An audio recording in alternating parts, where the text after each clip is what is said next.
मियाँ के डार हमाइया ओहो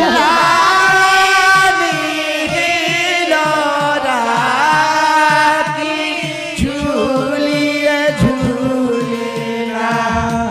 हमाइया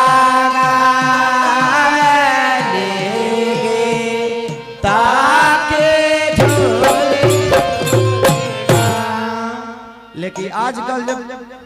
के लड़की अलगे बड़ी सा कैसे कैसे जींस पैंट पहन ले तरी सा हाँ और मंदिर के लगे जाके कहते से हेलो दुर्गा माँ